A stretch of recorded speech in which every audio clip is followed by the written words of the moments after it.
Well, the annoying rattle of the Tundra door is finally gone. My dealership fixed it. I'm going to talk about what they did and also 2 other recalls in this video. Let's get into it. We will start with the 2 active recalls that are available right now for the Tundra. One of them being an ECU reflash for the parking brake. Now, my particular truck never had this issue. Now, the second issue is a risk of fire. Now, for some reason, Toyota used a plastic tube on the fuel tank that is very, very close to a brake line. And what is happening in 2022 and 2023 model trucks is they are coming very, very close to one another, and they are chafing the gas tank, allowing fuel to potentially spill out and cause a fire. So 2 things with the fuel line recall, guys. If you plan to bring your truck into the dealership prior to the official remedy being done, just know you'll still have to take your truck in later once it's available.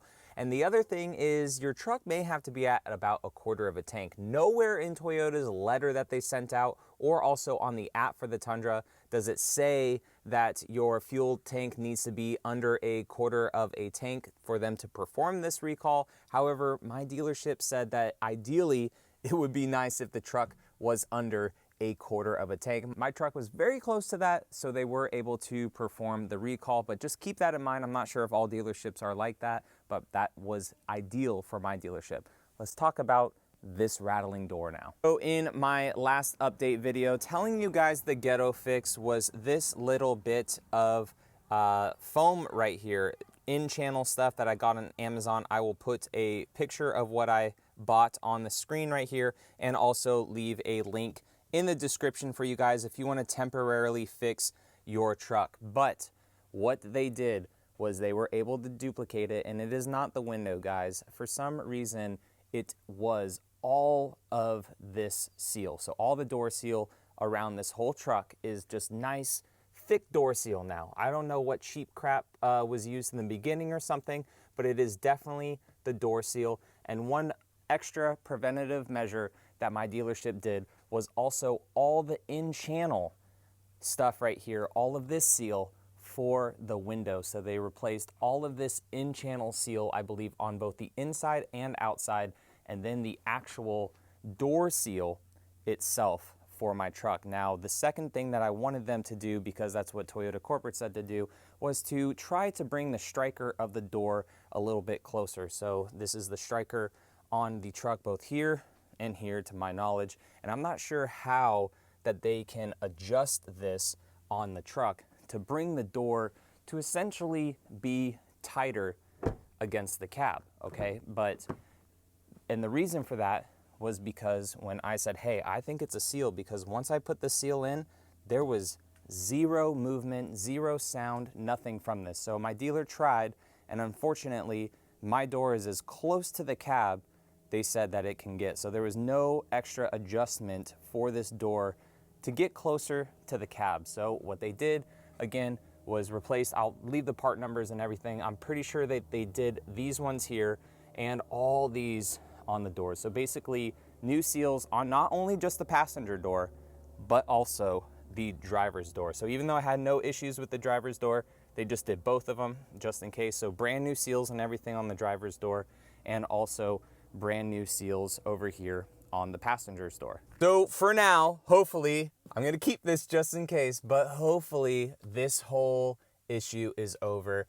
Toyota corporate, they worked with me a little bit on it as well, helping try to figure out what seals and stuff may need to be replaced. My dealership was awesome, and I fortunately have the time because I do this as a job to try to figure stuff out for you guys. So me personally, I have the time to get down to the bottom of it, take my truck to my dealership 3 times to hopefully figure it out, and just work with people to get it done for you guys. And the reason for that is because there were a lot of people in the most recent video that said their truck has it or their truck was starting to do this. And not only that, I feel bad for my dealer, but they're getting it done. When I took my truck in for this last time to get this fix done, 3 more trucks came in with the same issue, which is wild. So for Toyota, I'm not sure what Toyota is doing with the seals. Maybe they are choosing just the cheapest of seals, or they're not the thickest of seals, or there's some bad tolerances, because I'm like 99% sure that these doors are aluminum. I think the front doors are aluminum and the back ones are steel. I don't know if there's just too much play in the doors while you're going down the road or going over bumps, and then it just moves over time to like make the seals just not have a proper fitment. I don't know. All I know is right now, and I've put like 300, 400 miles on the truck because I didn't just get it from the dealership and make this video for you guys. We put about 400 miles on the truck since I've gotten it from the dealership, and knock on wood, but this door is silent. It is silent. There is no making noise going over bumps. The most ideal situation, I was driving the other day in the rain. It was cold for Florida standards. It was like 50 something degrees. Cold is not good for creaks and rattles and stuff, and it did not make a peep. It did not make a noise at all. So as of right now, I will keep you guys updated if it falls apart again, right? But as of right now, I am super happy to be driving my truck with no annoying noise at 5 miles an hour, 10 miles an hour. I mean, it got so bad to the point where to troubleshoot this, to make sure that it was good, again, prior to making the video, like just going out of my neighborhood, I know that it would rattle at certain spots and make certain noises, but it has not now. So guys, I appreciate you all being vocal in the comments. Toyota sees it. I see it. The dealerships are able to see it, right? You guys go into your dealerships making all these issues with the Tundra and any Toyota vehicle known. That is the only way that, one, we show them like, hey, this truck has some issues, which they know, right? But if a lot of us say it, then they really start to know. And also, which will ultimately allow this truck to be reliable in the future, right? I mean, no first truck like right away is the best right out of the gate. They all have issues, and they get worked out and ironed out as the model years get better. Hopefully, we will see. We are in our third model year now of the third model year of the third generation Tundra. So trying to get all this stuff figured out. But I will leave a link for this little tubey thing in the description for you guys if you want to Band-Aid your truck. Again, this is how I did it in the last video, just putting the little tube right here in between the seal to make like this gap a little bit smaller, and it did not leak. So that was a concern for some people, but it did not leak. So guys, I appreciate you all watching, and I will catch you all in the next one. All right, see you later.